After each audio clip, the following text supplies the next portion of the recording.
Socialite Brooke Astor lived to be 105, but her glittering world came to a dark end long before that. Her son spent years robbing her, isolating her, and abusing her. Just when it seemed like the ordeal would kill her, a twist of fate brought the hammer down on her spiteful son. Brooke Astor lived the kind of life that many people would dream of. She had multiple homes, cars with drivers, and servants who catered to her every need. Brooke, however, made one mistake that would lead her to a life of fear and danger. What was her mistake? She neglected to give her only son enough attention. When this child reached adulthood, nothing could stop him from wreaking his brutal revenge. Brooke Astor was actually born Roberta Brooke Russell on March 30th, 1902 in New Hampshire. Her father was the 16th Commandant of the Marine Corps, and that meant moving around a lot. Bobby, as they often called her, had residences in quite a variety of places, including Haiti, the Dominican Republic, and China. All this moving around kept Brooke on the lookout for some much-needed stability in her life. When she met her first husband, she thought she'd found it. Boy, was she wrong. At the tender age of 17, Brooke got married. The groom was John Dryden, who was the son of a very wealthy family. Unfortunately, Dryden did not bring with him a wealth of kindness. Dryden had a reputation for his drinking, womanizing, and physical abuse of Brooke. He also played daily $2,000 games of golf. Brooke later called her first marriage some of the worst years of her life. There was, however, a silver lining. After being in this difficult marriage for 5 years, Brooke, now 22, received the news that she was pregnant. The pregnancy did nothing to improve her marriage, and Dryden, reportedly convinced the child wasn't his, broke Brooke's jaw 6 months into her pregnancy. However, Brooke still clung on to her unborn child as something to live for, and in May of 1924, she gave birth to a son, Tony Dryden.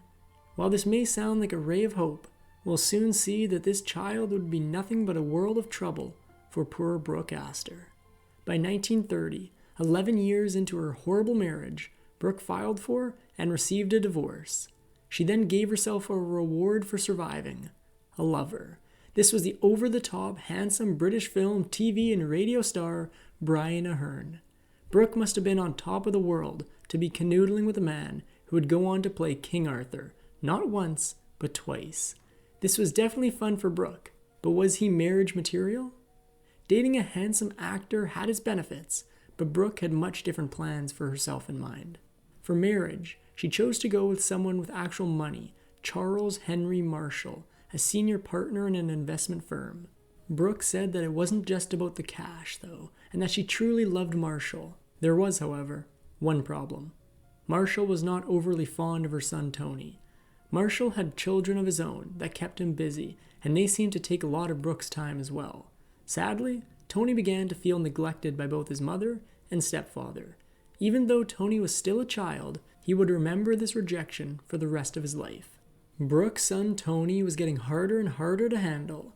His grades were poor, and he was openly hostile to authority figures, especially his mother. Even though Brooke's new husband refused to adopt him, Tony took his name anyway. He was now Tony Marshall, and in search of some attention, he signed up to fight in World War II. Brooke seemed to be finally proud of him, but for a startling reason. He got shot in the leg while he was fighting at Iwo Jima. Tony finally had his mother's attention, but fate was about to rip them apart again. In 1952, Brooke's husband suddenly passed. Not only was Brooke now lacking the love of her life, she was also lacking something else, an income. Sure, she'd contributed to Vogue magazine and been the features editor at House & Garden, salaries that would have satisfied an average person. But Brooke was used to the high life. No one could expect her to earn the kind of money it took to keep her happy. A real job was out of the question, so Brooke developed a new plan. Instead of working, Brooke knew she needed to find another man. She found one in the strangest place. American socialite Minnie Cushing was desperately wanting a divorce from her husband, William Vincent Astor. But there was a bizarre caveat. He wouldn't divorce her unless she found him a new wife. Cushing almost immediately thought of Brooke. Of course, Vincent Astor had a bad temper, a problem with drink, and was basically psychotic. Sounds like a real charmer. Brooke didn't quite know what to make of Astor, but others thought they'd be a perfect match. Some careful schemers managed to get the two sitting opposite each other at a dinner party, and sparks flew. One thing that Astor had to his credit was oodles of money. His father had not survived the Titanic's first and only crossing, and left his fortune to his son. But was money all Brooke was looking for? Before she could marry him, she needed to know more. At this fateful dinner party, Astor asked Brooke to accompany him to his pool house at the family's estate. Brooke saw this as a means to find out more about this very rich but potentially horrible husband. But even this came with a high cost. She only had one thing on her calendar stopping her from going to the estate: her son's birthday party. Of course, Tony was only turning 35, so she could skip it guilt-free. This was just one more insult to her son that would eventually lead them both down a dark path. Whatever happened between Brooke and Astor at that pool house remains a mystery. What we do know is that a few days later, Brooke had a proposal on her hands. After receiving a few rather convincing love letters, Brooke agreed to the match. But what about all his bad points? Brooke had had experience with a difficult husband, and now she was older and wiser. She used her charm, sense of humor, and a ton of patience to deal with her new husband's vices. There was one problem she couldn't fix, however, and maybe you can guess what, or who, that problem was. Like Brooke's previous husband, Astor wanted little to do with Brooke's son, Tony Marshall. In fact, he wouldn't let Tony take the Astor name. By this time, Tony was an adult and had children of his own. Ironically, Astor really liked Tony's twin boys, born in 1953, and saw them as the children he never had. Poor Tony, he just couldn't get a break. Well, all this heartache was becoming a powder keg, one that would soon explode. By 1959, Vincent Astor had passed, and once again, Brooke was a widow. Fortunately for her, this time she wasn't broke. Far from it. The Vincent Astor Trust had a value of $60 million. She got that, but there was more. There was also the Vincent Astor Foundation, also valued at $60 million, at her disposal. Of course, the foundation money was for various charitable endeavors, and Brooke was excited to get involved in any way she could. It did not go as planned. Not everyone wanted Brooke to be involved in the fund. Both the Astor Trust and the Astor Foundation had people who took care of them. Astor had been pretty hands-off in recent years, but Brooke Astor wanted to be hands-on. When she made her desire known, one of the many men running things told her to take a trip around the world. In other words, to get lost. However, Brooke wouldn't give up. She wanted in, and she needed help getting there. Brooke turned to her director, and together the two women worked on taking the power away from the men who were running the show of the Astor gold mine. With not just a little hard work, Brooke soon became a star in the New York world of philanthropy. Once more, however, this was a double-edged sword. In reality, Brooke was in way over her head with many charities she had to deal with. She was busy, and once again, she neglected her son Tony. She was one step closer to her dark fate. Getting a hold of the Vincent Astor Foundation was one thing. Next, she had to make sure the Vincent Astor Trust remained hers. When Astor passed, Brooke assumed that money was simply hers, as that was her late husband's wish. There were, however, a few unhappy relatives who thought they deserved something from the estate. The first to take up fighting Brooke's fortune was Vincent Astor's half-brother, Jack, who was born after the tragic sinking of the Titanic that had ended their patriarch's life. According to Jack, he had just as much a right to the money as Brooke. The socialite knew what she had to do. In response, Brooke put on her best black outfit and cried in front of the court. Her performance convinced them that for the most part, the money was all hers, and she wasn't done yet. After Jack's failed attempt to take half of Astor's money from Brooke, there was Astor's sister to deal with, Alice. Astor had left her out of his will because of one glaring issue. He believed she wasn't truly his sister. Astor was almost 100% sure that Alice was only his half-sister and that her father was a Cuban polo player, who her mother saw on the side. The rumor helped dispatch Alice easily as well. Brooke's financial problems were far behind her, and she finally had time to focus on her son Tony. Brooke used her influence and wealth to get him interviews at both the Bronx Zoo and Metropolitan Museum. These organizations responded like Brooke's previous husbands. They wanted nothing to do with Tony. So, she made a dubious decision. Brooke's only option was to hire him herself. His job was taking control of her portfolio, which paid massive amounts per year. Tony was now getting involved in Brooke's finances, and it was all part of his evil plan for revenge. Tony had been burning through partners like his mother, and soon he was looking for a third wife. Well, when you're the son of someone as wealthy as Brooke, brides usually miraculously turn up on their own. His third wife ended up being Charlene Tyler. Tyler made Brooke suspicious on 2 accounts. She was 21 years younger than Tony, and she was poor, at least compared to the Astors. Only the scandal didn't stop there. The truth is, Brooke actually knew Tyler even before her son did. Scandalously, she was the wife of Brooke's priest. The way Brooke saw it, Tyler was through with her holy husband's measly salary and wanted to trade up to a life a little more upscale than a church wife. Brooke believed that Tyler married her son for one reason only: his ability to receive a huge inheritance one day. In 1998, Brooke got a surprising invite. The White House was offering her the Presidential Medal of Freedom for her philanthropy. This was great, except for one thing. The man in the White House was Bill Clinton, and Brooke couldn't stand him. She went, of course, but she promised herself she would simply be cordial to the president and no more. Well, that certainly didn't happen. It turned out that Brooke only disliked Clinton as a politician, not as a man. When the then president started openly flirting with her at the ceremony, she couldn't help herself. She flirted right back. There was, however, another disaster waiting for Brooke at this event: her daughter-in-law. Brooke watched in horror as Tyler pushed her way into photographs she hadn't been asked to be in and approached celebrities for random conversations. These behaviors were big no-nos in Brooke's world and caused her a world of embarrassment. While Brooke's assessment of Charlene, she has no style and no neck, may have been spot on, there were other things that were not quite so. That's because a dark truth was lurking in Brooke's life. It quickly became clear that Brooke was suffering from Alzheimer's. Her son Tony, with his eye on her estate, was keen to make this diagnosis stick. Around Christmas time 2000, he took Brooke to a specialist in senile dementia to make it official. Alzheimer's was certainly taking its toll. One good thing was that Brooke was continuing to take long walks with her dogs. Brooke's mental health was quickly deteriorating, and this was Tony's cue to finally start his evil plan.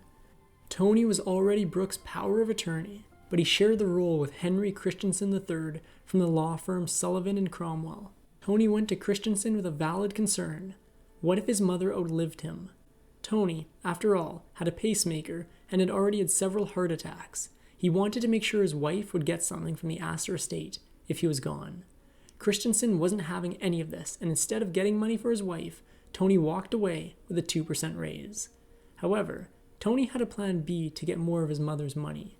Tony didn't like having to go to Brooke's other power of attorney when he wanted a cash bump, so sometimes he went straight to Brooke. Brooke had a favorite painting that hung in her library. This work of art was worth a ton, and Tony convinced his mother they had to sell it because they were broke. He sold it for $10 million to a collector and then turned around and pocketed $2 million as commission. Next, he turned to her real estate. He secretly annexed Brooke's summer property in Maine and handed it over to his wife Tyler. Tony, of course, said he'd asked for his mother's permission to do this. When asked, Brooke had no memory of gifting her favorite summer house, called Cove End, to the daughter-in-law she despised. Once Tony and Tyler got into the house, things went from bad to worse. Brooke had retained the same staff at Cove End for many years and had cultivated close relationships with the hired help. When Tony and Tyler moved in, they didn't say anything to the staff about the change in ownership of the property. Checks kept coming from Brooke's bank account, so the staff had no reason to believe that Brooke was no longer their boss. It didn't take Tony and his wife long to figure something out. They owed the staff nothing if they no longer were working at Cove End. The firings began soon after.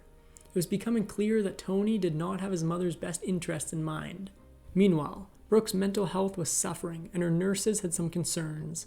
They felt Brooke needed two things for her own safety: a hospital bed because she kept falling out of her own bed, and a gate because there was a risk she could fall down the stairs. The nurses felt that these were pretty small, inexpensive things to keep their boss safe. Tony and his wife said no to both requests, and their reason? It would cheapen the look of the apartment. Up until this point, most of Tony's underhandedness had to do with money. What he did next, however, showed how deep his resentment of his mother was. Brooke had in her possession boxes of historically significant documents. Included in these documents were personal photographs of Brooke, and also photographs the press had used. All of these documents, 70 boxes worth, Tony tossed in the paper shredder. Tony was revving up his diabolical plan, and now it was time to take down the mothership. Tony seemed to grow restless with trying to get bits and pieces of his mother's estate. He soon decided it was time to get it all. He hired Francis X. Morrissey, an estate lawyer known to be creative when helping his clients. The two men aggressively attempted to change Brooke's will. The beneficiaries would only be two people, Tony and his wife. Of course, Morrissey would get his share as well. It was a frail woman with Alzheimer's against two powerful men. Who could she turn to for help? Brooke's knight in shining armor came from a surprising place. It was Tony's own son. Remember, Tony had twins from his first marriage. One of them, Philip C. Marshall, noticed what his father was doing. He started a lawsuit to have his father replaced as power of attorney. When this happened, the media finally took notice. This was a big story. The details were about to bring down the Astor name. In addition to Tony's corrupt manner in dealing with Brooke's finances, there was also another charge: elder abuse. He had strictly limited the number of visits from doctors, and he'd even put a cap on her medications, ones that she desperately needed. During the lawsuit, several shocking claims came out. Under Tony's care, Brooke was reportedly in a vegetative state and just a bedridden check-signing machine for Tony and his wife. He also allegedly convinced her that she was poor. Throughout her ordeal, Brooke had one constant: her butler, Chris. Chris was more than a butler, however. He was a companion who made her laugh and calmed her nerves by taking her for drives. Of course then, Tony fired Chris, depriving her mother of her one companion. Tony, however, was not through tormenting his mother just yet. Tony wanted to save even more money, so he fired the dog walkers. Instead of walks in the park, the dogs lived in the pantry, and if they needed to do their business, they did it in the dining room. Servants eventually had to remove the soiled carpets only to have the wood floors warp because of the dog's urine. Brooke could also only see the dogs rarely, as their paws threatened to scratch her frail skin. Brooke was in a miserable state. No friends, no dogs, and no butler. Tony was giddily getting his sweet revenge. In all this, Brooke's former butler, Chris, attempted to stay in touch with his ex-employer. Chris would talk regularly with Brooke's nurses, who informed Brooke of his communication. One time, Brooke was having difficulty remembering Chris. She asked to see a photograph of him in order to refresh her memory. The nurses located a picture of Chris and showed it to her. Brooke's response was beyond eerie. After looking at the picture for a long time, Brooke looked up at one nurse and asked, "Did they kill him?" Brooke seemed quite aware of what her son was capable of. Tony had given Brooke's caregivers strict instructions not to call for an ambulance or take Brooke to an emergency room unless they had his permission first. But when Brooke got ill in July of 2006, Tony and his wife were out of town. The nurses went against their orders and brought Brooke to the hospital. Around this same time, there was a breakthrough in the lawsuit. The court took the guardianship of Brooke away from her son Tony and handed it over to Annette De La Renta, Brooke's close friend. De La Renta quickly hired Chris back, and the butler set out to prepare one of Brooke's houses for her return from the hospital. More importantly, the court indicted both Tony and his lawyer. Could Brooke actually have a chance to beat her enemies? In July of 2006, Brooke left the hospital and moved to Holly Hill, the house Chris had prepared for her. It was at Holly Hill and other estates where Brooke spent her final days. She eventually passed just over a year after returning. It was August 13th, 2007, and she was 105 years old. But what about her son? What was his fate? The court convicted Tony of grand larceny. and his lawyer Morrissey of forgery, among other charges. They both received sentences. Tony did go behind bars, but he only lasted 8 weeks. His poor health, he had congestive heart failure and Parkinson's disease, got him early parole. He passed on November 30th, 2014. If you enjoyed this Factinate video, give it a thumbs up and subscribe for more incredible stories. Want to say in who we cover next? Join our membership program through the link in the description for exclusive perks. Your support means everything to us. Thanks for watching, and we'll see you in the next one.